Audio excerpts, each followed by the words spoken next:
काही काही जागा अशा असतात की तिथं माणूस गेला तर परत तर येतो, पण तो आल्यावर आधीच्या सारखा राहत नाही, पूर्ण बदलून जातो.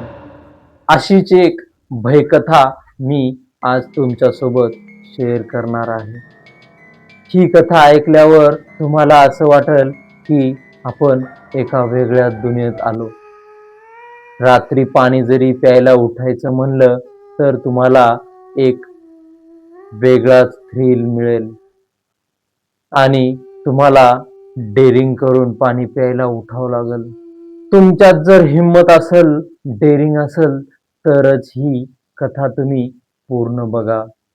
नाहीतर तुम्ही जर डरपोक असाल तर ही कथा इथंच बंद करून तुम्ही जाऊ शकता. सत्य घटनेवर आधारित असलेली ही कथा नांदेड येथील एका छोट्याशा गावाच्या शेवटी खूप जुनी आणि मोडकळीस आलेली विहीर होती. त्या विहिरीकडे कोणीच जात नसे. गावातल्या लोकांचा असा दावा आहे की त्या विहिरीमधून रात्री रडण्याचे आवाज येतात. गावातील लोकांनी तंत्रामंत्राने ती विहीर आता बांधून ठेवली, पण अमावस्येच्या रात्री अजूनही तिथं कोणीतरी असल्याचा भास होते.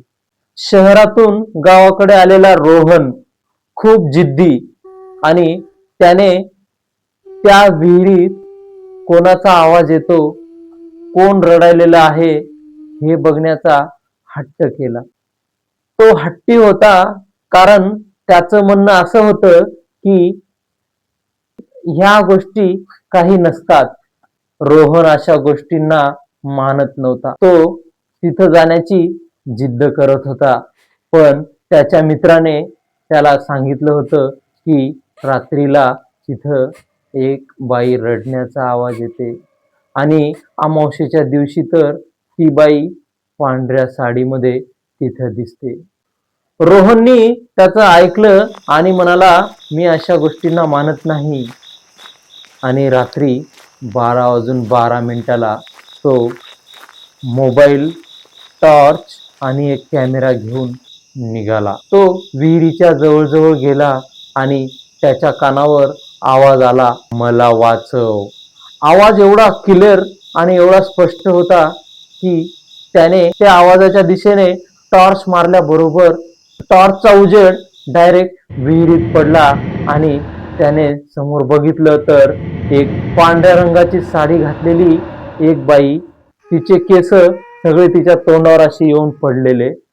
रोहनने बघितलं तर तिला डोळेच नव्हते. डोळ्याच्या जागी वर्तुळाकार 2 खड्डेच दिसत होते. उद्या सकाळी रोहन जेव्हा घरी आला तेव्हा काहीच बोलत नव्हता, हसत नव्हता, फक्त म्हणत होता की आता ती एकटी नाही. रोहनच्या घरचे घाबरले आणि रोहनला एका बाबाकडे घेऊन गेले. रोहनच्या मित्राने बाबाला सांगितलं की रोहन काल रात्री त्या विहिरीकडे गेला होता. बाबाने झालेला प्रकार लगेच ओळखला आणि रोहनला आणि त्याच्या घरच्याला सांगितलं की त्या विहिरीमध्ये दुसरं तिसरं कोणी नसून ती सावित्री आहे. गावामध्ये काही वर्षापूर्वी एका बाईला तिच्याच सासू सासरे आणि नवऱ्याने एका बाईला विहिरीत ढकलून मारून टाकलं आणि बाबाने रोहनच्या हाताला एक काळा दोरा बांधला, पण तरीही काही फरक पडला नाही. रोहन सारखा त्या विहिरीकडे जाऊ लागला. त्याच्या घरच्यांनी त्याचा पाठलाग केला आणि त्याच्या घरचे पण त्या विहिरीकडे गेले आणि विहिरीत डोकावून बघितलं तर आता विहिरीतून मात्र 2 आवाज येत होते. काही आत्मा जे असतात ते बदला घेत नाहीत, तर ते कोणाचा तरी साथ शोधतात. रोहनचा साथ त्या भूतनीला भेटला. मित्रांनो, तुमच्या पण आसपास किंवा तुमच्या सोबत अशा काही गोष्टी घडल्या तर कमेंट करून सांगा. आणि अशाच भयकथा ऐकण्यासाठी आपल्या चॅनलला सबस्क्राईब करा. चला तर भेटूया आपण पुढच्या स्टोरीमध्ये. तोपर्यंत काळजी घ्या स्वतःची.